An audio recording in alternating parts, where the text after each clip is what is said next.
Alors, bonjour et bienvenue à Zone de Résistance, votre magazine socio-économique alternatif et convivial. C'est votre animateur Benoît Perron micro. Je salue tous.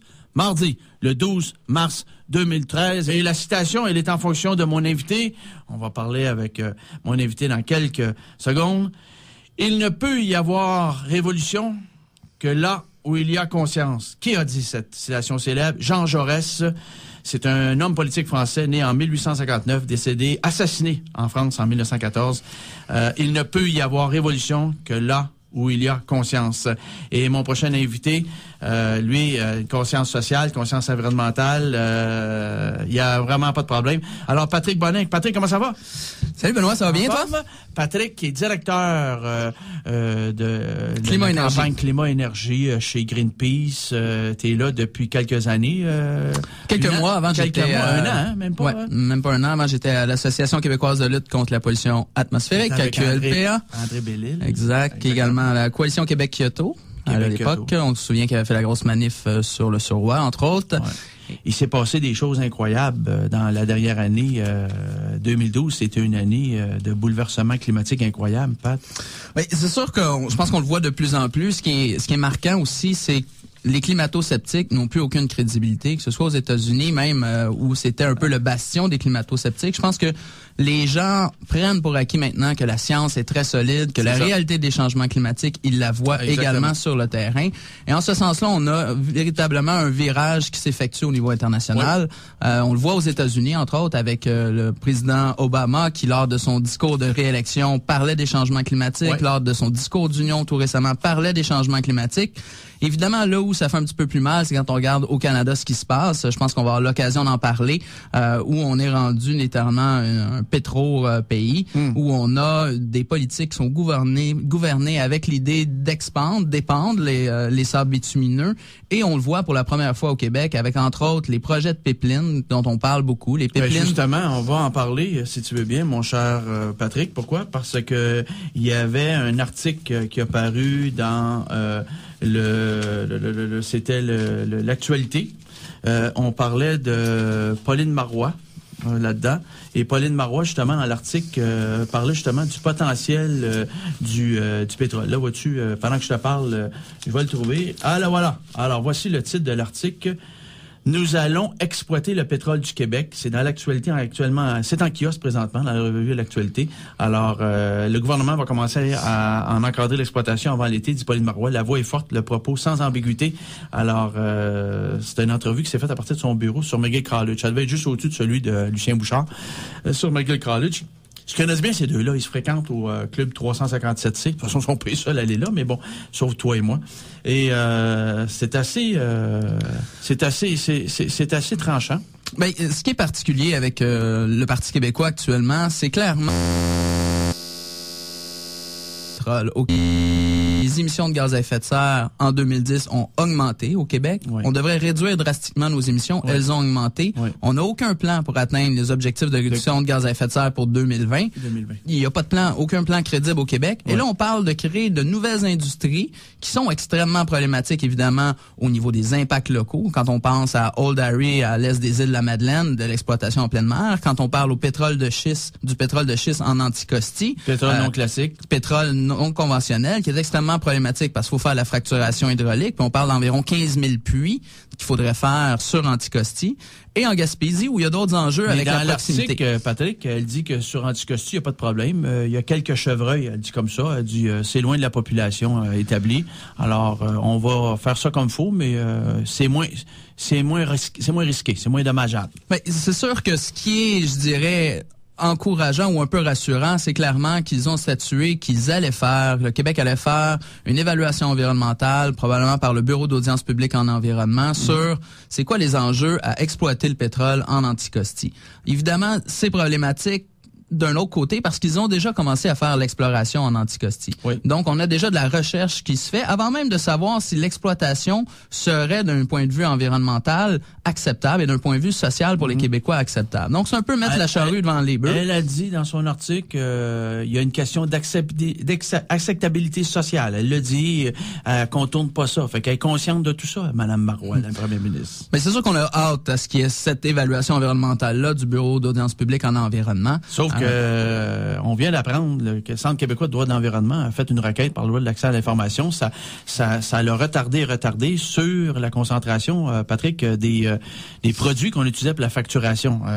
C'est pas rien, là, c'est pas innocent là ce qu'on a obtenu comme information là-dessus non plus. Je dirais par contre qu'à la décharge du gouvernement actuel, évidemment, la demande de droit d'accès à l'information pour savoir quel genre de produits les compagnies utilisent dans la fracturation hydraulique a été faite à l'époque où c'était les libéraux qui étaient au pouvoir, et on a vu un changement quand même assez drastique sur la question de la fracturation au niveau des gaz de schiste à tout le moins avec le nouveau gouvernement, où il y a eu littéralement, ils ont dit, on arrête l'évaluation environnementale stratégique qui a été mise en place par les libéraux, qui est extrêmement problématique parce que l'industrie siège sur le comité, puis il n'y a pas de citoyens, puis il n'y a pas de groupes environnementaux. Fait que le PQ a arrêté ça, ce qui est une bonne chose, et ils ont clairement dit qu'ils allaient mettre un moratoire sur exploitation des gaz de schiste au Québec. Fait que ça, c'est quand même, faut reconnaître qu'il y a 3 enjeux, en fait, au Québec majeurs en énergie. Le pétrole, il y a l'exploitation du pétrole au Québec, il y a l'exploitation des gaz de schiste, puis il y a l'arrivée du sable bitumineux par les pipelines. C'est les 3 enjeux majeurs. Oléoduc, entre autres, le fameux numéro 9 qu'on veut inverser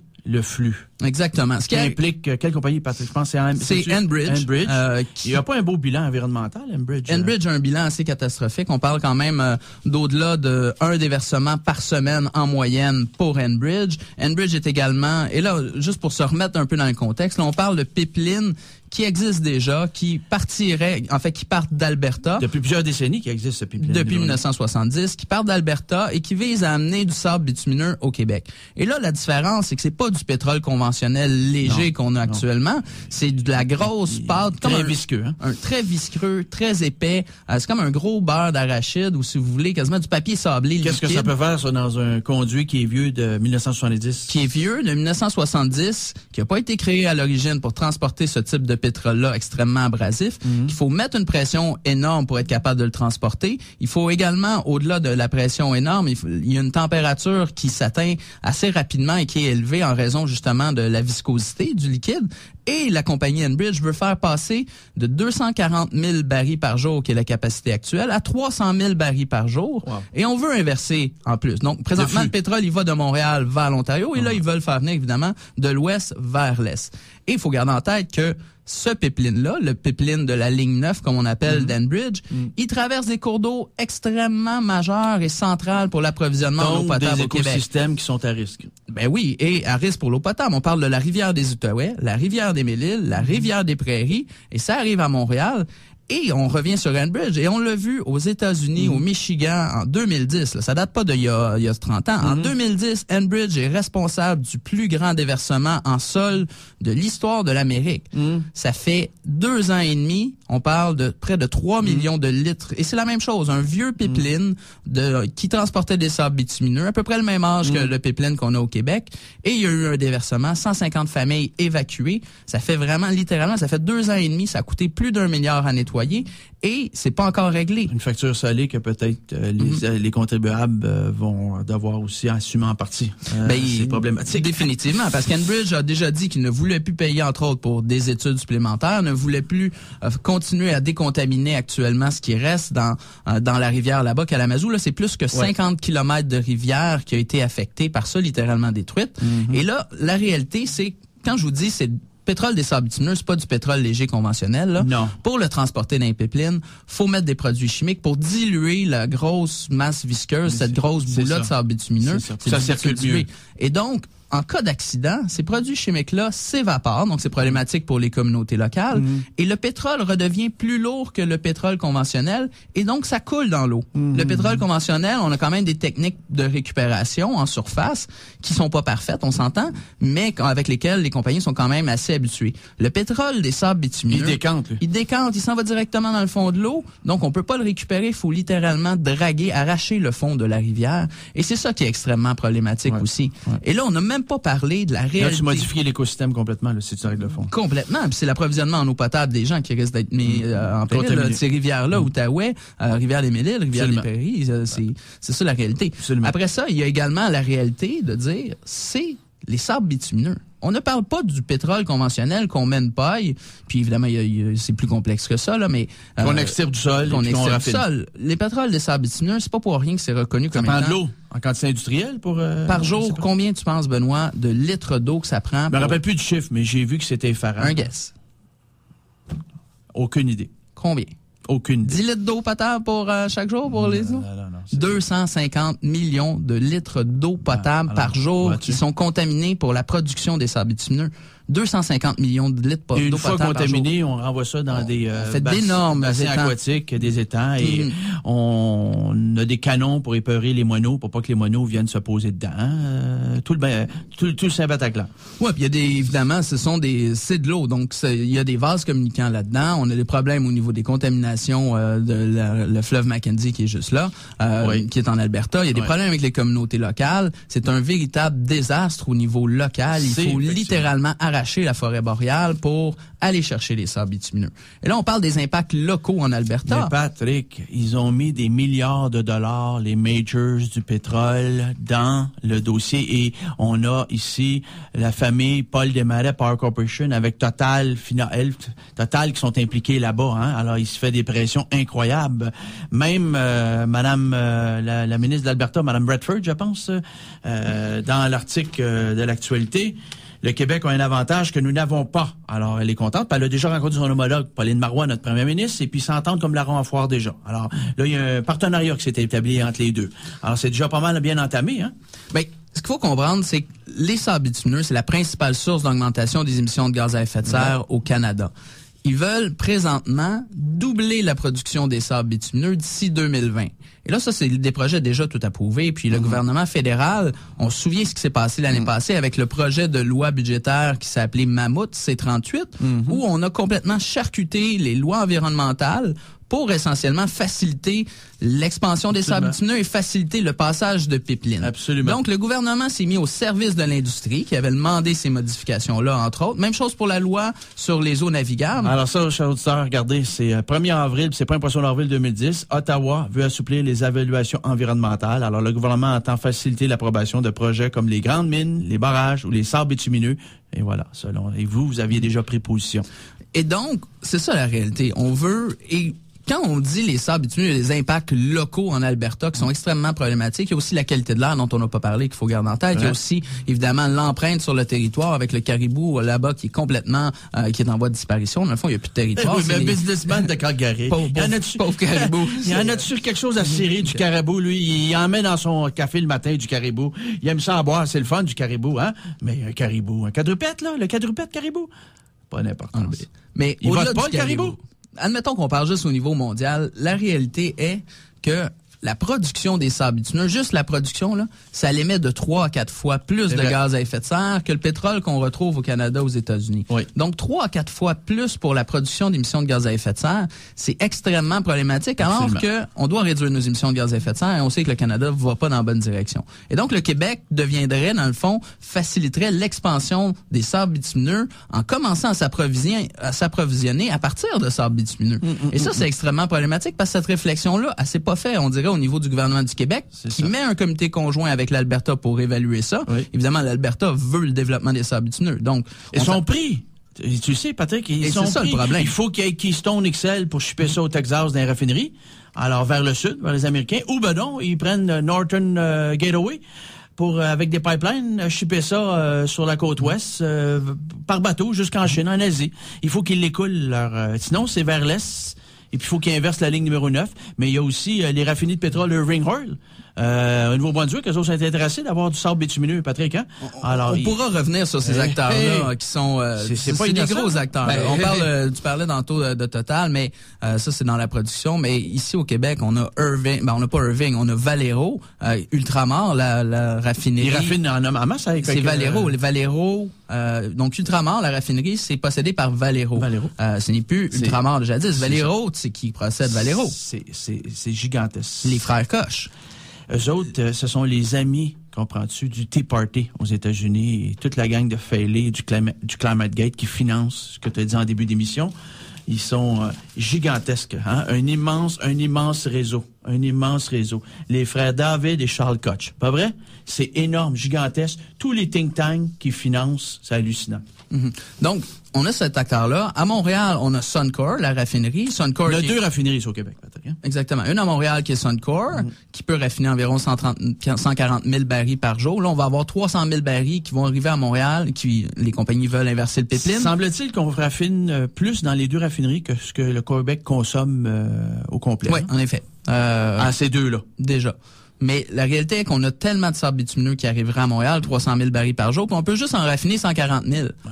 Donc, qu'est-ce qui arrive avec l'autre 160 000 barils? C'est quoi? C'est ça qui arrive. Donc, on l'envoie, ils veulent l'envoyer soit par bateau, soit par train à Lévis, avec évidemment des enjeux majeurs. En gardant en tête que c'est du pétrole, des sables bitumineux, c'est du bitume dilué. Tu as un accident dans le fleuve Saint-Laurent, c'est clair, ça coule dans le fond, ça détruit littéralement l'écosystème. Par train, c'est encore plus risqué que par bateau. Donc, il y a quand même des enjeux majeurs qu'on doit se poser là-dedans. Au-delà de ça, il faut comprendre pourquoi on est rendu à avoir, je vous parlais des pipelines, pourquoi on est rendu à avoir parlé tant de pipelines. Tu l'as bien dit, la réalité a changé au niveau de l'Amérique du Nord, énergétique complètement. Absolument. Les États-Unis ont commencé à produire ce qu'on appelle du pétrole de schiste au Dakota, donc c'est juste au sud de la Saskatchewan. Oui. Et là, ils en produisent tellement qu'ils pensent que dans quelques années, ils n'auront plus besoin d'importer du tout de pétrole de l'étranger. Et même un petit peu plus... Ils pensent être en autonomie, eux autres. Ils pensent même devenir les plus grands producteurs de pétrole avant l'Arabie Saoudite. Avant l'Arabie Saoudite. Donc, ils ont tellement de pétrole au centre des États-Unis que le pétrole des sables bitumineux, ils en veulent plus. Qu'est-ce que les compagnies de sable bitumineux, le gouvernement canadien fait? Il dit, moi, ça me prend des pipelines pour exporter sur des marchés internationaux mon sable bitumineux. Parce que là, présentement, ils vendent à la perte. Ils vendent à la perte. Ben, ils vendent à la perte parce qu'ils ont tellement autorisé d'agrandissement et d'expansion des sables bitumineux qu'ils sont plus capables d'écouler le surplus. Donc, c'est la loi de l'offre et du marché. Ils ont besoin de vendre à perte parce qu'il n'y a pas assez de gens pour acheter. Donc, pourquoi on voit les gens qui se mobilisent aux États-Unis? Là, c'est la plus grande mobilisation de l'histoire des États-Unis a eu lieu le mois dernier, le 17 février dernier. Avec des gens très connus. Près de 50 000 personnes dans la rue, manifestation contre le projet Keystone, qui est un autre projet de pipeline qui amènerait justement le pétrole des sables bitumineux de l'Alberta jusqu'au Texas. C'est ça. Et c'est ça, c'est la plus grande manifestation. Avant, il y a eu la plus grande opération de désobéissance civile de l'histoire des États-Unis sur le climat. 1250 personnes qui se sont fait arrêter en 2011 pour protester contre ce même projet-là.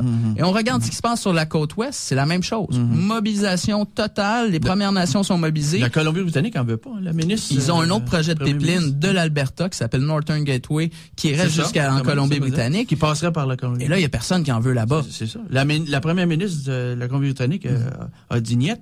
Exact. Donc, toutes les compagnies, ce qu'ils disent, c'est si on n'est pas capable de passer nos pipelines à l'ouest ou dans le sud, ben on va l'amener dans l'est.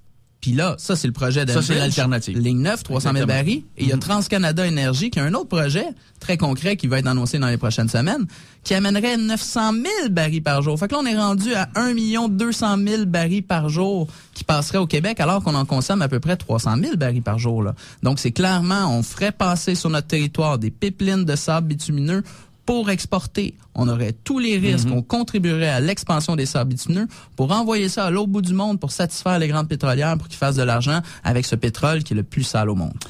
Et qui plus est, chers auditeurs, chères auditrices, nous subventionnons les majors pétrolières en sol canadien, toutes provinces confondues, ainsi que les territoires. En 2012, c'était 3,5 milliards de dollars à des compagnies qui n'ont pas besoin de subventions fédérales. C'est ahurissant, là, c'est hallucinant. Et si on compare avec ce qui se donne en subvention pour les compagnies qui opéraient dans les énergies renouvelables, on parle de 148 millions de dollars en 2012 seulement. Est-ce que vous voyez le rapport? 3,5 milliards pour les compagnies dans le pétrole conventionnel et, d'un autre côté, les énergies renouvelables. Et je pense que le tableau est brossé. Bon, écoute, Pat, c'était pas clair ta position par rapport au sable bitumineux, mais tu la préciseras au retour de la pause. Je pense que c'est pas clair. C'est très clair. On va aller en pause musicale, mon cher Lever, et tu nous mets quoi? Oui, ça va être la formation I Am avec la pièce L'Empire du côté obscur. Oui, c'est ça, tu vois-tu, le côté obscur de la force, c'est Darth Vader, ça c'est le pétrole, le roi du pétrole, le prince pétrolier. Alors on va écouter ça ici à Zone de Résistance CSM 89,3 FM. À tout de suite. Un escalier de fer. Qu'est-ce que j'avais dit en début? Je savais pas, moi, que c'était près d'Antoine. Darth Vader. Hein? Non, moi, je pensais, Benoît, t'étais un fan de I Am, puis tu savais déjà tout ça, c'est fou. Ah, moi, les bâtons verts à la Luke Skywalker, ça m'énerve.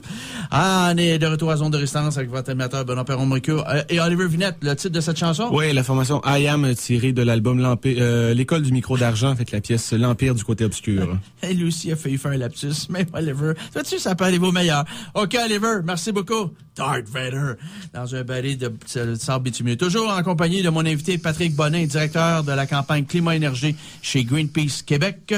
Alors, Pat, on a eu cet article-là qui est paru dans le journal La Presse du 2 février 2013 dernier. C'était 2 grosses pages dans le cahier en jeu. C'est assez impressionnant. Et c'est un bonhomme Bill McKibben du Vermont. Et lui, émission de carbone, équation alarmante. Il dit just do the math, juste faire les mathématiques. Et lui, il dit c'est pas compliqué. Si on exploite les sables bitumineux, c'est une catastrophe climatique mondiale. Et lui, il dit les émissions de gaz carbonique jusqu'à maintenant, 1020 gigatonnes, quantité de gaz carbonique relâchée entre 1850 et 2000. Après ça, les quantités relâchées entre 2000 et 2011, 321 gigatonnes. Fait que c'est déjà le tiers de qu'est-ce qu'on a fait entre 1850 et 2000, en 150 ans. Bon, là, on l'a relâché en l'espace de 10 ans. C'est incroyable, une décennie.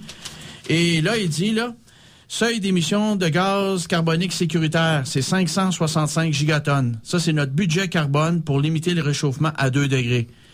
Donc ça veut dire ce qu'il nous reste comme pas dans le fait. Il faut pas émettre plus que 560 gigatonnes. Des gigatonnes, c'est des milliards de tonnes. Ouais, puis là, il dit les réserves d'hydrocarbures en ce moment, là. Qu'est-ce qu'on a? Quantité de gaz carbonique dans les réserves d'hydrocarbures. 2775 gigatonnes qu'on a en stock. À brûler, prête à brûler. Et 65% ça vient du charbon, 22% ça vient du pétrole, 13% ça vient du gaz. C'est assez effarant comme chiffre. C'est simple. Dans le fond, ce qu'il dit, c'est qu'il y a 5 fois trop de réserves de pétrole, gaz et charbon sur Terre et que si on dépasse justement le 5e qu'on a comme banque à utiliser, on s'en va vers des changements climatiques catastrophiques. De plus de 2 degrés, plus et plus et plus. Et Bill McKibben, il est très reconnu, il est très respecté. Oui, c'est pas un farfelu. Et ce qu'il dit, ça correspond grosso modo à ce que l'Agence internationale de l'énergie dit, donc l'instance mondiale. Ça correspond également à ce que la Banque mondiale est rendue. La Banque mondiale, si vous allez sur leur site, est rendue à avoir des vidéos et qui invitent justement à l'action contre les changements climatiques parce que la Banque mondiale a sorti un rapport pas plus tard que l'automne passé disant on s'en va vers un réchauffement planétaire de 4 degrés Celsius. Et là, ce qu'il faut comprendre... 4 degrés, le double de qu'est-ce que lui disait. Ça, c'est en moyenne au niveau planétaire. Fait que le Canada, dans le Nord, c'est probablement 10 degrés Celsius de réchauffement parce que les latitudes extrêmes se réchauffent davantage, entre autres le Canada.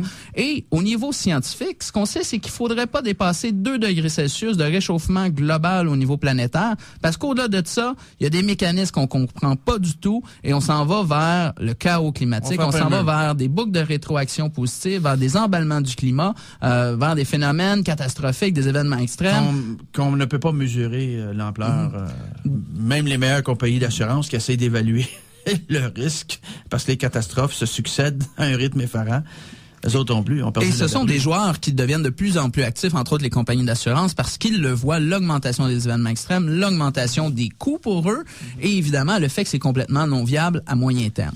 Ce qu'il faut garder en tête, c'est qu'il y a trop de pétrole, charbon et gaz sur la planète actuellement. Exact. Il faut juste en garder sous terre. C'est pas très compliqué, le principe de base. On le laisse là. On a fait la même chose au niveau, vous irez voir sur le site de Greenpeace. Oui. Greenpeace International a fait l'évaluation des 14 plus grands projets d'émissions de gaz à effet de serre potentiels sur la table. Oui. Parmi ces 14-là, les 3 premiers, les 2 premiers, c'est des projets de charbon en Chine, charbon en Australie, qui sont extrêmement préoccupants. Le 3e, c'est l'exploitation potentielle du pétrole et gaz en Arctique, qui touche le Canada, parce que le Canada a ouvert aux enchères justement des territoires pour éventuellement exploiter le pétrole et le gaz en Arctique, parce que le réchauffement climatique, l'Arctique, le fond. Fait que dans le fond, la banquise fond, et donc ça libère et les compagnies pétrolières veulent aller là. Mais un écosystème hyper fragile. hyper fragiles et des capacités d'intervention quasi nulles. Si ça prend 3 mois pour intervenir dans le golfe du Mexique pour colmater le déversement de BP, de Deepwater Horizon, imaginez dans le golfe du Mexique, là, la population est à peu près de 100 000 fois plus grande que dans le nord en Arctique. Là. Il y a beaucoup plus de villes proches. Imaginez dans l'Arctique où la durée d'intervention est très petite parce que les glaces se referment à un moment donné, parce qu'il y a des vents extrêmes, parce que les températures extrêmes, parce qu'à un moment donné, il n'y a même plus de jour en Arctique. Et donc là, on est rendu à ouvrir ce territoire-là. Ça, c'est la 3e menace en termes de quantité de gaz à effet de serre qui serait émise pour un projet. Et il faudra se rappeler aussi la tragédie écologique de le Exxon Valdez, de la compagnie ExxonMobil, là, qui a eu lieu justement, c'était en Alaska. Dans les années 80. Donc, les 2 premiers projets préoccupants au niveau mondial de gaz à effet de serre, on parle de projet de charbon. Après ça, on parle de l'Arctique. Le 4e, c'est encore un projet de charbon. Et le 5e, c'est les sables bitumineux. C'est le potentiel d'émission de la production des sables bitumineux. Et donc, on se rend compte que si ces projets-là vont de l'avant, on y arrive juste pas. On n'a aucune chance d'y arriver. Fait qu'à un moment donné, quand on a des projets de nous amener des pipelines de sable bitumineux qui visent juste l'expansion, le doublement, je vous parlais du doublement de la production des sables bitumineux d'ici 2020, mais ils ont dans leur carton même le triplement d'ici 2035, puis probablement le quadruplement de la production, ce qui est complètement de la folie au niveau climatique. Et puis c'est sûr qu'on va subir les impacts. Nous, on le voit déjà au niveau du Québec. Vous voyez nos hivers, vous voyez par... l'épisode de canicule qu'on a connu en juillet dernier. De canicule, la baisse du niveau des eaux. Et cet été, l'Outaouais a fait venir du foin de l'Ouest canadien parce qu'au niveau agricole, en raison du manque d'eau, ils n'ont pas été capables de produire assez de balles de foin. On est rendu là. Il y a des impacts majeurs, la température du fleuve, les événements extrêmes comme par exemple les inondations qu'on a connues en Montérégie. Tous les refoulements d'égouts et toutes les problématiques d'assureurs. Fait que pensez pas qu'on va être épargné au Québec. Il y avait justement un article qui a paru dans la presse Affaires, c'était cette semaine. Les assureurs ont chaud et on parlait justement de tous les phénomènes d'inondation au Québec qui s'accélèrent, les problématiques et également les indemnités qu'on doit faire pour ces catastrophes de plus en plus naturelles, quoi que ce soit. Et qu'est-ce qu'on dit dans l'article, Patrick? On dit qu'avec les changements climatiques, le gros de la population va migrer vers le 50e parallèle. Et c'est surtout au niveau du 45e parallèle que c'est très peuplé. Hein? Là, il dit ça va ouvrir, ça va libérer le 50e parallèle. On va aller plus vers le nord. Et ça, c'est pas ici, mais imaginez les pays qui sont déjà pris, par exemple, avec des problèmes d'approvisionnement en eau potable, avec des problèmes de sécheresse. On pensait tout de suite à l'Afrique ou même au Bangladesh ou d'autres. C'est souvent les États les moins développés qui sont les plus vulnérables et qui vont subir les coûts. En termes de réfugiés climatiques, on parle probablement de centaines de millions au niveau mondial de gens qui vont devoir se déplacer. Ça, c'est un phénomène qu'on parle pas suffisamment, le phénomène des réfugiés climatiques qui doivent quitter, comme au Mexique, parce que leurs terres ne sont plus... C'est extrêmement problématique. Au niveau mondial, ils évaluent que c'est environ 1 milliard de personnes supplémentaires qui n'auront plus accès à l'eau potable. Là, l'eau potable, on s'entend que c'est la base. Si t'as pas d'eau potable, tu peux pas rester vivre en place. Faut que tu bouges. Faut que tu ailles ailleurs, tu peux pas rien faire. Avec 1 milliard de personnes supplémentaires qui n'auraient pas accès à l'eau potable en raison des changements climatiques. Le changement climatique, c'est la plus grande menace à la biodiversité actuelle. Là. Au niveau environnemental, il y a 2 grandes crises. Il y a la crise des changements climatiques, puis il y a la crise de la biodiversité qui malheureusement dont on n'entend pas parler beaucoup. Les changements climatiques, d'ici 2050, ça pourrait faire disparaître 30, 40, voire 50% de la biodiversité mondiale parce qu'ils ont, évidemment, c'est conjugué à d'autres facteurs, mais parce que il y a une migration tellement rapide au niveau des espèces qu'il faudrait qu'ils se fassent que les écosystèmes ne réussiraient tout simplement pas à subvenir aux besoins des espèces. C'est ça la réalité. Fait que c'est extrêmement préoccupant. On a vu le cas du Canada où on sait très bien où il loge, on sait très bien... Mais ça, Pat, avec l'élection de Stephen Harper, qui est un bonhomme appuyé par le lobby de Calgary, l'école de Calgary, les lobbies pétroliers, gaziers, etc. de Calgary, on s'attendait à ce genre de politique-là. À ce genre de politique-là, mais je pense qu'il y a personne qui s'attendait à ce que ce soit si pire que ça. Ce qu'on a actuellement, même comme écho, je suis allé à Portland la semaine passée, j'ai parlé à des groupes environnementaux. Ce que j'ai comme écho des groupes environnementaux des États-Unis, c'est qu'Harper est pire que Bush. S'il y a quelqu'un qui avait pu... un compliment. C'est assez hallucinant, mais c'est ça la réalité de la perception. Écoutez, ces gens-là au pouvoir ont traité les environnementalistes, pas plus tard que l'année passée, d'éco-terroristes, de radicaux, d'ennemis de l'État, de blanchisseurs d'argent. Je veux dire, ça fait partie, c'est quand même la société civile. Vous êtes là. dans les culottes des services canadiens de sécurité. Et on est inspecté par la GRC qui est actuellement en train de nous écouter. De toute manière, ils t'écoutent toujours. Oui, les boys sont gentils, ils m'écoutent parce qu'ils en apprennent plus quand t'es par ma ligne ici à l'émission en direct. Alors, tout je suis bien de faire ça. Alors, oui, lui, quand tu le mets, comprends-tu, en position de majorité, Stephen Harper, ben là, il ouvre les écumes, il ouvre les vannes, et puis là, regarde, il renvoie l'ascenseur à ses petits amis qui l'ont supporté. Et il y en a pas grand-chose à cirer de certaines provinces qui n'ont pas voté pour lui du tout, dont le Québec. Et ce qui est décevant, Patrick, il faut le mentionner, c'est qu'on vient de sortir d'une élection en août passé. Il y a eu des élections ici, le 4 septembre dernier. Et on s'attendait pas à ça non plus de Mme Pauline Marois de son Parti québécois. Mais avant que le monde soit désabusé, là, je dirais, allez sur le site de Greenpeace, allez vous inscrire sur la liste par rapport aux pipelines, ce qui se passe. Tenez-vous au courant, c'est important, parce qu'il y a une grande mobilisation qui s'en vient là-dessus. Faites la même chose avec le site même d'Équiterre, qui a beaucoup d'informations sur le projet de pipeline. Renseignez-vous. Puis mettez dans votre agenda le 21 avril. L'année passée, c'était le 22 avril. Le 21 avril, c'est une grande manifestation pour l'environnement. Vous allez en entendre parler encore plus dans les prochains jours. Et évidemment, la question des pipelines, des changements climatiques va être centrale, parce que de toute évidence, le gouvernement Harper se fout de cette réalité-là. La seule raison pourquoi il ferait quelque chose, c'est peut-être si les États-Unis bougent, mais on y reviendra plus tard. Donc, mettez ça dans votre agenda. Mais la réalité fédérale, tu fais bien de le dire, la réalité fédérale qui s'acoquine avec les lobbies pétroliers et gaziers, eh bien, ce sont les mêmes lobbies qui sont autour du Parti québécois actuellement, qui étaient autour des libéraux. On a vu, et même les libéraux étaient probablement encore plus proches. Mais il y a cette réalité-là où le Parti québécois, même à l'intérieur, il y a des dissensions au sein. Vous avez des gens comme Daniel Breton, des gens comme François Blanchet, des gens comme Martine Ouellette, des gens même comme Sylvain Gaudreault qui ont une vision. Mais il y a d'autres personnes qui sont encore plus perméables à l'influence de ces lobbies-là. Et c'est pas des petits lobbies, là. C'est Lucien Bouchard, l'ancien premier ministre du Québec. Qui était l'ancien président de l'Association pétrolière. De l'Association pétrolière et gazière. Ces gens-là sont en lobbyistes intenses pour développer pétrole, gaz, sable bitumineux au Québec. Donc, le gouvernement actuel, le gouvernement du Parti québécois, a pas nécessairement encore fait son nid tout à fait. Il se garde toujours une petite porte ouverte. Mais là, on va arriver dans la zone où c'est un point de non-retour, là. Ben là, regarde, on va aller en pause, mon retour. Allons-y, puis tu me diras ton feeling un petit peu, là, parce que Pauline Marois souffle le chaud et le froid. Et c'est la valse hésitation, et on s'interroge, on se pose des questions, et les Québécois sont en droit, justement, de se les poser ces questions-là, parce que c'est l'avenir de nos enfants et de nos petits-enfants qui sont en jeu. On peut frapper un mur concernant ces changements climatiques-là, et je pense qu'il est important d'agir maintenant.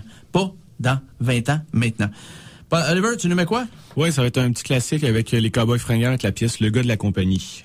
Tu vois-tu, le gars de la compagnie, mais c'est une compagnie d'énergie renouvelable. Je comprends pas le lien avec ce dont on parle. Il est très sympathique. Le Cowboy fringant, c'est un bon gars. Alors, au galop avec le Cowboy fringant. On va écouter ça ici, Marcel Oliver, à la zone de résistance CSM 89,3. Au galop, trotte et ambre, à le gars.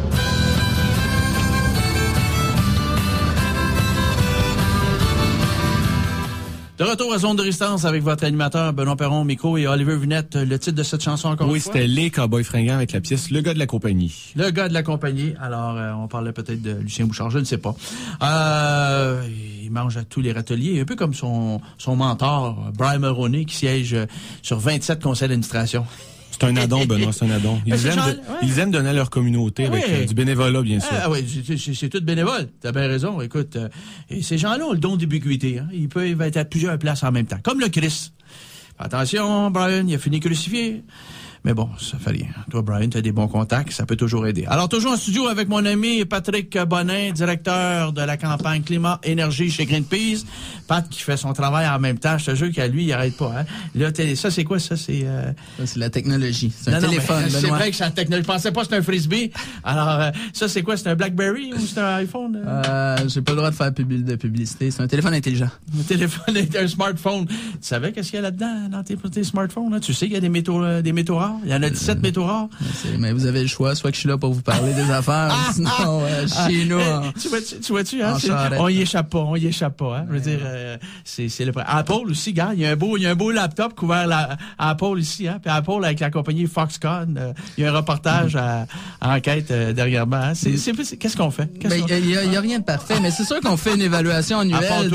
On fait une évaluation annuelle à Greenpeace, justement, des impacts environnementaux des différentes compagnies d'électronique. Vous pouvez aller voir ça sur notre site. C'est Ouais, très donnez-le au intéressant. site, Puis là. Apple a fait... Donne-les le site. normalement, vous devriez arriver par Greenpeace International parce que c'est une étude internationale, donc technologie, puis Technology Environment Report Greenpeace. Mais sinon, Greenpeace Canada, c'est greenpeace.ca. Absolument. Et vous pouvez aller voir l'étude aussi sur le potentiel solaire au Québec, qui est là. Ben oui, tout à fait. Qui est là. Et il est aussi sur notre site web www.esq.qc.ca. Elle est là quand vous allez sur information technique. Clic, l'étude est en lien. Alors, avec nos amis de Greenpeace qui ont toujours été fidèles au poste avec mes excursions solaires que j'organise. On l'apprécie beaucoup. Alors, écoute, on parlait avant la pause musicale, Patrick, de le Parti québécois, Pauline Marois, qui souffle le chaud et le froid. Les groupes environnementaux sont un peu bouche bée là, devant la valse hésitation, les tergiversations. Comparativement à ce qui s'est dit pendant la campagne électorale, les prises de position qu'elle a faites avec ses sorties publiques pendant le printemps érable, etc., etc. Ben, je pense qu'il faut relativiser toute chose, là. Si on regarde, quand on se compare, on se console, là, si on regarde comparativement au gouvernement fédéral, le gouvernement actuel est quand même moins pire. À certains niveaux, le gouvernement actuel du gouvernement du Québec est quand même moins pire aussi que les libéraux, entre autres sur la question des gaz de schiste de Jean Charest, sur la question du nucléaire, entre autres, sur la question de l'amiante. Mais il y a un mais. C'est ça. Ce qu'on voit, c'est qu'ils sont arrivés avec quand même des promesses relativement audacieuses. En campagne électorale, le Parti québécois proposait de réduire de 30% la consommation de pétrole au Québec d'ici 2020 et même de 60% d'ici 2030. Proposait également une nouvelle stratégie énergétique, donc qui serait basée sur les énergies renouvelables, efficacité verte, complètement verte. Une nouvelle cible de moins 25%, donc plus ambitieuse. Du transport. Électrification des transports, une cible plus ambitieuse au niveau de la réduction des gaz à effet de serre pour 2020. Et ils sont partis en trombe dès qu'ils se font élire. Oups, OK, merci, bonsoir, Gentilly, on ferme ça.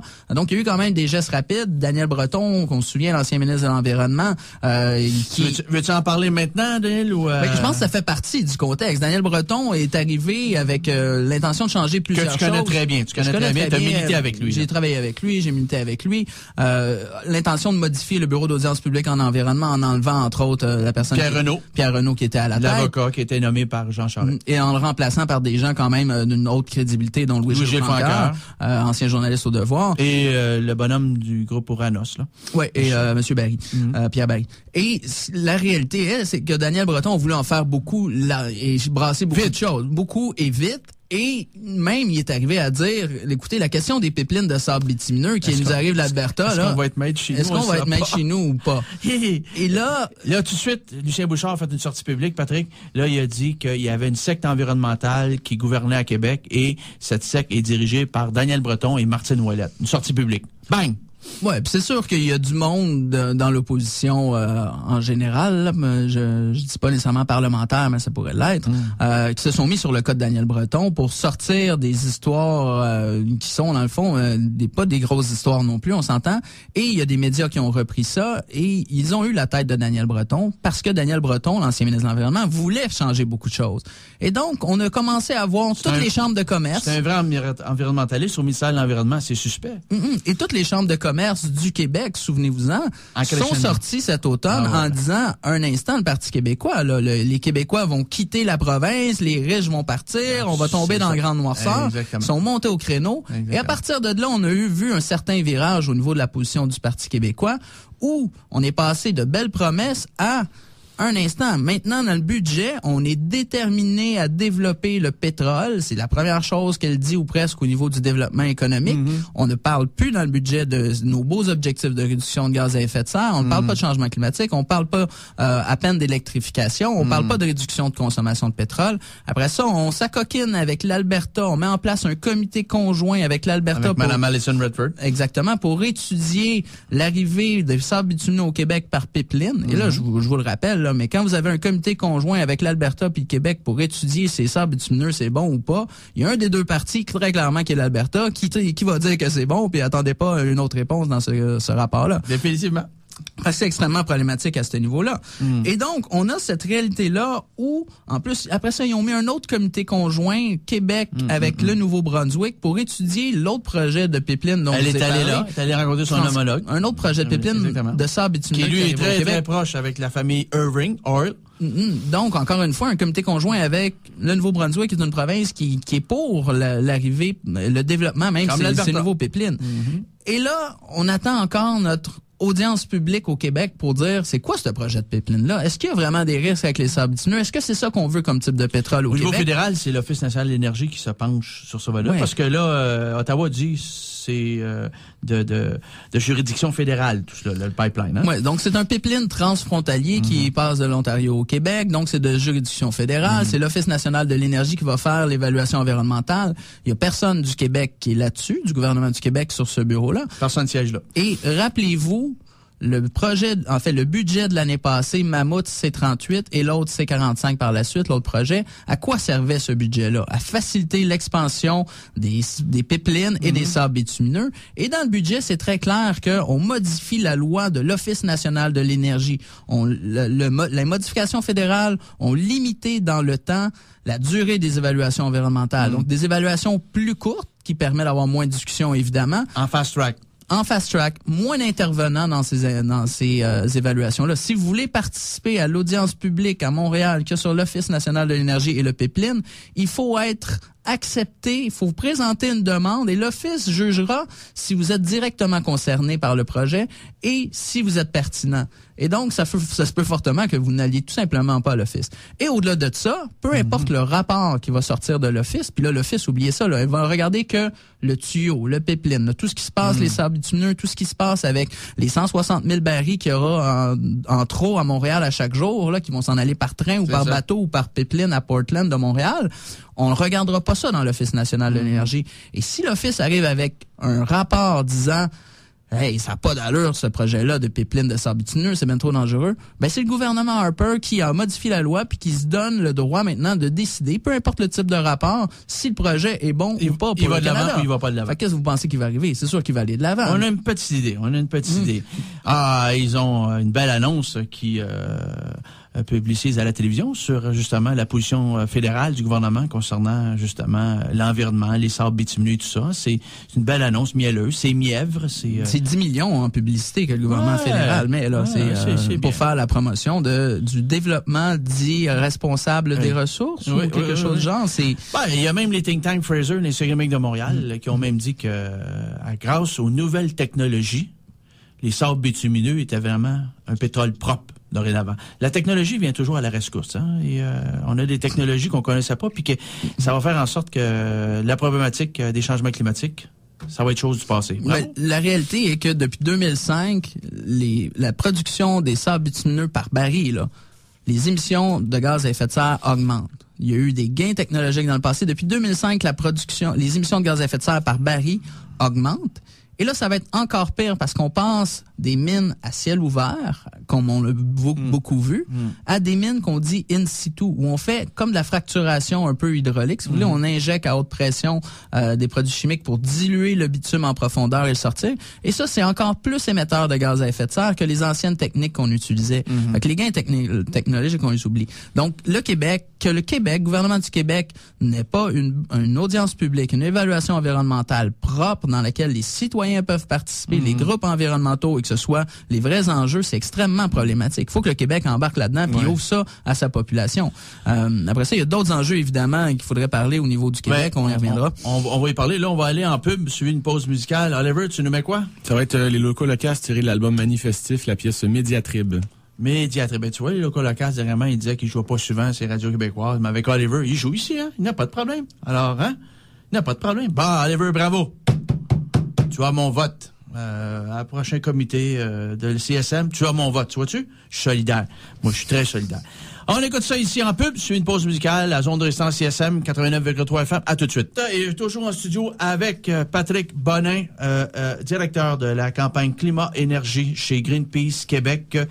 Patrick qui a œuvré à plusieurs œuvres militantes ici au Québec pour la conscientisation au niveau des causes environnementales avec Québec vers Kyoto. Et tu étais avec l'Association québécoise de lutte contre la pollution atmosphérique. On salue André Bill qui est là-dedans depuis des siècles et des siècles. Ils fêtent leur 30e anniversaire. Oui. Eux autres, c'est impressionnant. Tout comme Énergie Solaire Québec. Comme Énergie Solaire Québec, nous autres aussi, m'a dit, faut qu'on devant émaner dans une province hydroélectrique, hein? Ça va changer. Il faut ramer, pas à peu près. Il faut ramer. À part, tu sais. Alors, Patrick, avant de partir pour la pub et la pause musicale, on parlait encore une fois des positions de Pauline Marois sont parties. Je t'ai interrompu là, mais si tu veux poursuivre sur ton envolée lyrique pour terminer justement ta réflexion là-dessus, elle est au pouvoir depuis le 4 septembre. Il y a eu des lobbies, tu l'expliques très bien, des lobbies et très, très, très puissants. On voit les sorties de la Chambre de commerce Montréal métropolitain, Michel Leblanc, c'est incroyable, relayé par les médias traditionnels, hein, les éditorialistes qui se mettent là-dedans. Tout le monde il va de son petit laïus. Les réserves pétrolières, on en a, il faut les exploiter. Il y a eu une sortie également, y a-t-il un ancien premier ministre québécois qui faisait une sortie concernant le pétrole? Bernard Landry, je pense. Bernard Landry. Jacques Parizeau, je ne pense pas qu'il s'est prononcé. Une petite réserve, Jacques.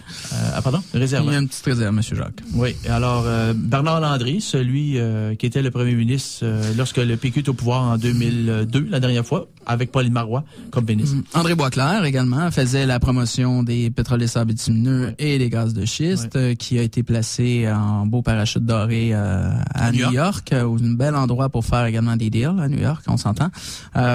Mais ce qu'il faut regarder, donc on a quand même fait un peu le tour de la question des pipelines là où le Québec est pas encore très présent, puis on regarde la partie des estrades actuellement, puis alors qu'il devrait être directement dedans puis rassurer ses citoyens.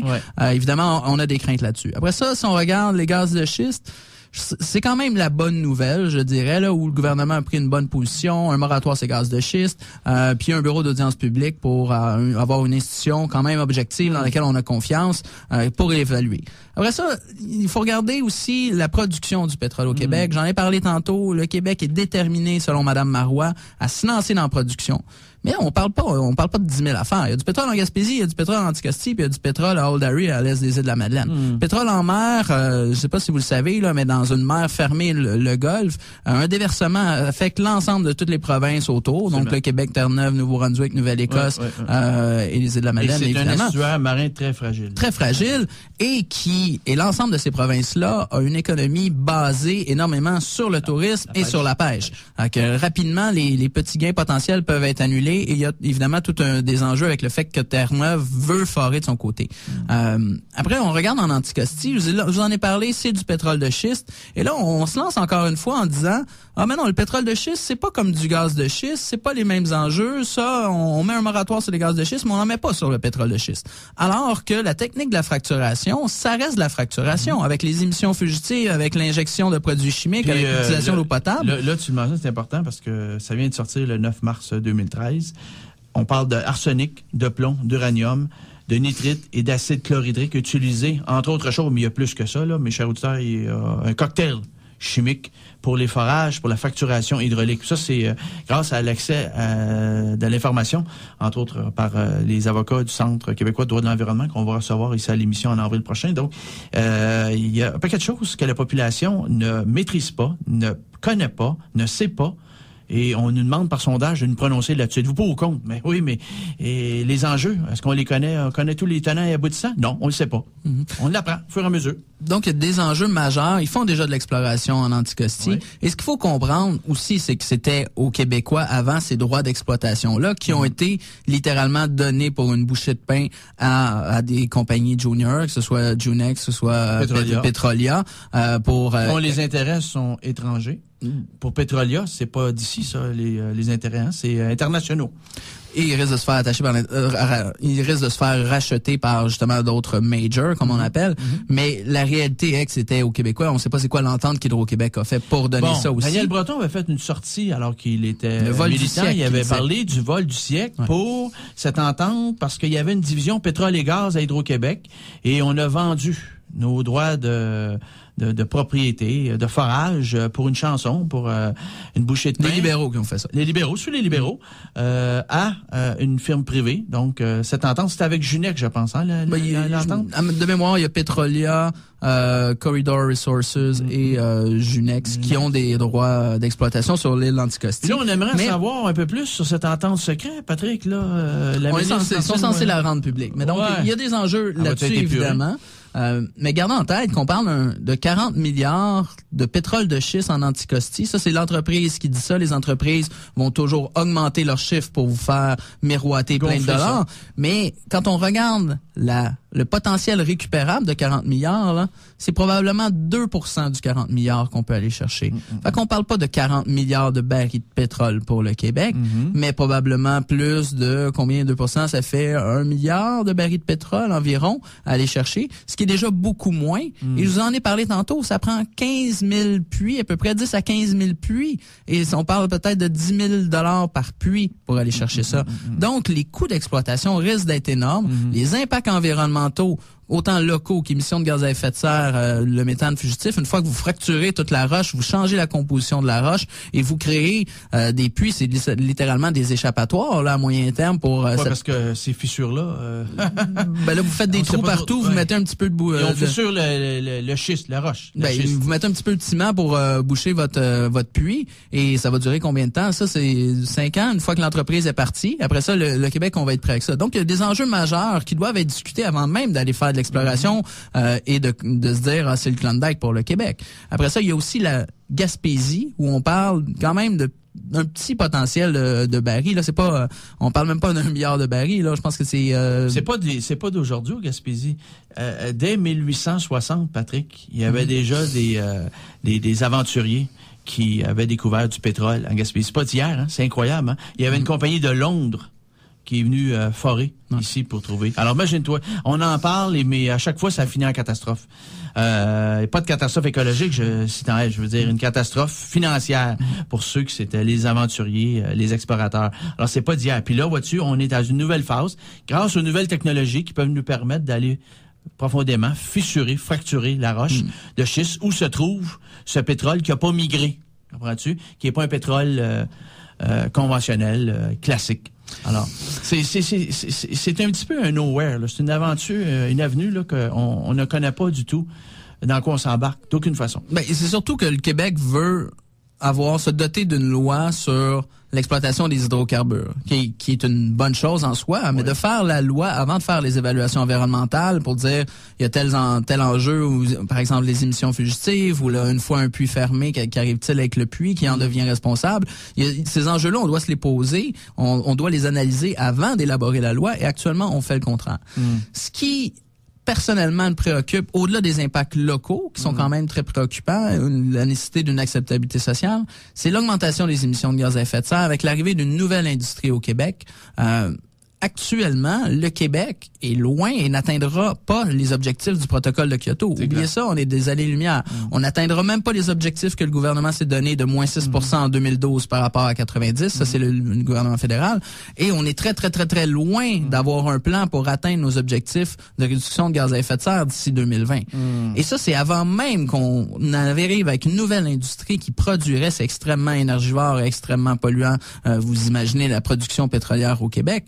Et moi, je le vois pas, le plan québécois. Et là, ce qui m'inquiète, c'est on n'a pas encore un nouveau processus pour avoir un plan d'action de l'auto-changement climatique. On n'a pas encore un nouveau processus pour avoir une nouvelle stratégie énergétique au niveau du gouvernement du Québec. Je vois pas la lumière au bout du tunnel dans l'électrification des transports qu'on doit faire. Il n'y a pas de plan pour réduire la consommation de pétrole drastiquement, comme le Parti québécois s'est engagé à le faire. Mais on parle beaucoup plus d'exploiter, de produire le pétrole, alors qu'on n'a même pas fait la job en termes de réduction de gaz à effet de serre sur notre territoire. Et que là, c'est comme si on changeait le focus, puis que le gouvernement il l'a dit, Pauline Marois l'a dit, elle est déterminée à développer le pétrole au Québec. Moi, ce que je veux entendre, c'est je suis déterminé à réduire les émissions de gaz à effet de serre au Québec, à atteindre nos objectifs. Puis, on fera du développement à travers tout ça, on verra quel genre de développement, en général, le Québec est intéressé à faire. Mais la première chose qu'on devrait faire, c'est se fixer des objectifs, faire un virage vers de l'électrification des transports, faire du financement des transports en commun qui sont sous-financé, Ouais. mais comme jamais. Ouais. Ça n'a aucun bon sens. Ouais. Et faciliter toutes les autres alternatives, que ce soit le transport actif, que ce soit justement un covoiturage, etc. Mais actuellement, on fait les choses à l'envers. Et ça, c'est extrêmement problématique. Il va falloir que le gouvernement québécois, ça fait assez longtemps, le Parti québécois, ça fait assez longtemps qu'ils sont en place, qu'ils prennent des décisions rapidement, puis qu'on voit des avancées, parce que là, la patience, d'une certaine manière, est épuisée. Et surtout, le capital de sympathie du nouveau gouvernement, ça fait assez longtemps. Il faut qu'on voit des résultats, puis on les voit pas. Là, comme on dit, la période de grâce est terminée. Là. Exactement. Maintenant, Patrick, le gouvernement a annoncé des fermetures de centrales de 50 MW et moins, des centrales privées d'électricité. 6. Celle de Val-Jalbert ne l'est pas. On se demande pourquoi. J'imagine que tu as une réflexion là-dessus. Et on le sait, pas Pauline Marois, mais sa ministre des Ressources naturelles, Martine Ouellette, l'a dit le 11 février dernier à l'Assemblée nationale lors de débats. Il y a des surplus avec Hydro-Québec jusqu'en 2027. Là, on a des surplus hydroélectriques depuis 2027, mais Pauline Marois l'a dit au sommet de Davos à la fin janvier dernier. Les surplus, c'est parfait. On va attirer de la business. Québec is open for business. Bon, ben c'est rassurant. Là, on est open for business. Alors, ta réflexion sur justement ces enjeux-là où on a mis fin à ces projets de mini-centrales à qui on rachetait l'électricité produite à des prix très très très très avantageux et on n'avait pas vraiment besoin. Il y a des lobbies aussi là-dedans, hein? En fait, dont la Fédération des chambres la Fédération des chambres de commerce, évidemment, c'est un classique. Il y a des lobbies aussi au niveau des firmes d'ingénieurs qui sont autour de ces projets-là, ce sont les seuls ou presque qui vont faire des profits avec ça. Ouais. Il y a également au niveau de la Fédération des municipalités du Québec, où on a le président l'ancien péquiste, hein? L'ancien péquiste qui s'est présenté dans un comté péquiste aux dernières élections, qui est très pro mini-barrage. Qui a été battu. Ce qu'il faut comprendre, c'est que ce projet-là, en fait, 6 des 7 projets ont été annulés par le Parti québécois. Ce qu'ils disent, c'est que, évidemment, c'est les libéraux qui avaient lancé ça à l'époque, le projet, les mini-centrales. Mais pourquoi les projets ont été annulés des 6 des 7, les mêmes raisons s'appliquent à Val-Jalbert. Le projet n'est pas accepté par la population locale. Il y a plus de 50% de la population qui est contre le projet.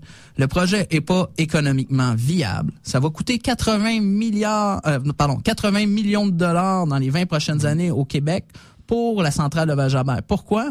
Parce que le coût de vente des kilowattheures produits, le coût de vente d'électricité produit va être moins élevé que le coût de production. Fait que ça coûte plus cher à produire que ce qu'on vend. Donc, ça va coûter 80 millions de dollars au Québec. Et en plus, c'est une des chutes les plus belles au niveau patrimonial. C'est hallucinant le potentiel de développement touristique autour de cette chute-là. Et le gouvernement, sans aucune logique, a dit on va aller de l'avant, alors que ça coûterait bien moins cher d'annuler, de rembourser le promoteur qui a commencé à faire quelques travaux, qui coûterait peut-être 1 ou 2 ou 3 millions, admettons, là, si on est généreux, mais on sauverait quand même 77 millions. Et avec ça, on pourrait l'investir dans du développement local intelligent et non pas scraper une des plus belles chutes du Québec pour produire l'électricité qu'on va vendre à perte. Il n'y a aucune logique là-dedans. Bon. L'autre chose, le volet des parcs éoliens ici au Québec. Bon, alors, il y a un dernier bloc. Le gouvernement libéral avait parlé d'une commande de 4000 MW. Il reste un bloc de 700 MW. Bon, là, ça a l'air à coincer un petit peu et là, les gens disent oui, mais on a développé une expertise ici au niveau de la grande éolienne. Alors, ce dernier contrat de 700 MW, il faut aller de l'avant avec. Oui, mais on a des surplus jusqu'en 2027. Cette énergie-là, on la rachète à 10, 11 cents le kilowattheure. Le tarif industriel, c'est 4 cents le kilowattheure qu'Hydro-Québec vend à des compagnies privées. Alors, est-ce que cela fait sens? Est-ce que cela a du sens?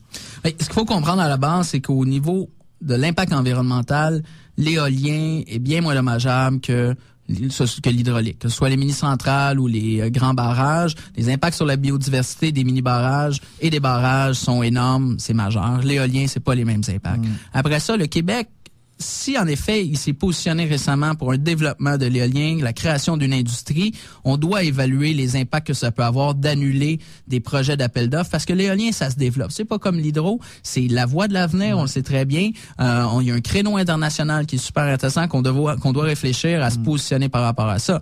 On a une expertise. Là, on a une expertise. On a un technoparc éolien en Gaspésie. Et on pourrait aller beaucoup plus loin en termes de production, de fabrication d'éoliennes, d'ingénierie, chose qu'on est beaucoup plus dans l'assemblage actuellement. Oui. Pour aller plus loin, ça prend un plan de match structuré, ça prend une vision, ça prend une vision énergétique aussi, et ça, on l'attend encore, et le gouvernement va sûrement la mettre en place, mais il faut qu'il la mette en place rapidement. Sa nouvelle stratégie énergétique, c'est quoi les filières les plus prometteuses au Québec, que ce soit l'efficacité énergétique, la conservation, que ce soit l'éolien ou autre, mais je pense qu'il y a déjà beaucoup à aller chercher là-dedans. Solaire thermique, en effet, probablement pour solaire thermique qui est un peu différent de produire de l'électricité, c'est bien utiliser la chaleur du chauffer de l'eau, chauffer de l'air qui est sous-utilisé, et la géothermie également qui est un autre enjeu majeur en fait c'est un autre potentiel majeur qu'on ne développe pas.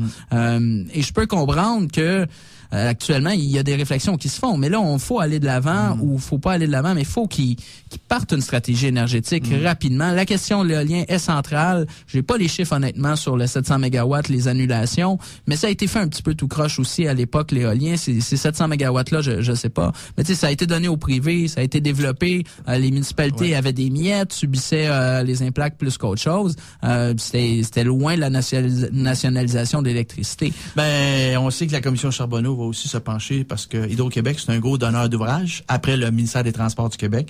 Et on parle de 40 milliards de dollars de contrats qui ont été donnés, saupoudrés par les libéraux et que ça va être observé, analysé. Pourquoi? Parce que y a-t-il des contrats qui auraient été donnés à des amis du régime pour après ça financer la caisse électorale occulte du Parti libéral au pouvoir. Alors ça aussi, ça va être regardé. Alors on le sait pas. Dans le cas des micro-turbines, des micro-centrales, pardon, pas micro-turbines, mais les micro-centrales, les mini-centrales. Alors des projets qu'on n'avait pas besoin, mais qui ont été de l'avant pareil. Tout ça, ça nous interpelle. On a beaucoup de choses à... C'est pour ça que la commission Charbonneau parle de prolonger 18 mois. Il n'y a pas le choix. Il y a de l'ouvrage. Pas à peu près. Pat, il reste quoi? Il reste 2 minutes, Oliver, à peu près? Il reste 3 minutes, Pat? En 3 minutes, là, maintenant, là, écoute, il va y avoir un débat public sur l'énergie, apparemment. Bon. C'est pas annoncé encore, là, mais ça devrait, à un moment donné. La dernière fois qu'il y a eu un débat public sur l'énergie au Québec, c'était sur le gouvernement québécois en 1995. J'avais participé, moi, au nom d'Énergie Charles Québec. Toi, je pense que t'étais pas encore de ce monde. T'es pas né encore. Alors, non, j'étais né.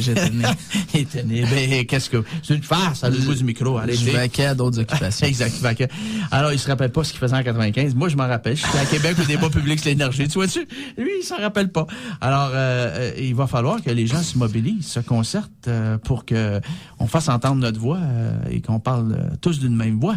Mais ce qu'il faut comprendre, là, c'est que la réalité des changements climatiques est présente, on n'a pas le choix, il faut faire le virage. Plus on attend, plus ça va coûter cher pour faire le virage. Le Québec est positionné d'une manière admirable pour développer les énergies vertes, pour développer le transport intelligent, l'électrification des transports, le transport en commun, la production de trains, de tramways, de métro. Et là, actuellement, ce virage-là n'est pas fait encore. On est pogné dans le mode de développement basé sur le pétrole. On sait qu'il va falloir s'en sortir. Ça nous coûte 15 milliards par année. On dirait qu'on n'est pas capable de prendre la prochaine étape, d'emboîter la prochaine étape. Tu sais, on reste toujours, on dirait, les fesses à la clôture. Tu sais, on va-tu y aller, on ira pas. Puis on voit ce qui est rassurant, ce qui est connu. On reste avec l'exploitation des énergies conventionnelles. Puis on va manquer le bateau. Je veux dire, on est les mieux placés au monde pour faire le virage vers la nouvelle économie, tout simplement. Et actuellement, le gouvernement est comme n'a pas encore. Oui, mais c'est un gouvernement minoritaire, Patrick. Un gouvernement minoritaire, tu vois-tu? C'est pas drôle. Mais si on met de la pression, ils vont vouloir se faire élire majoritaire. Ils vont avoir besoin de...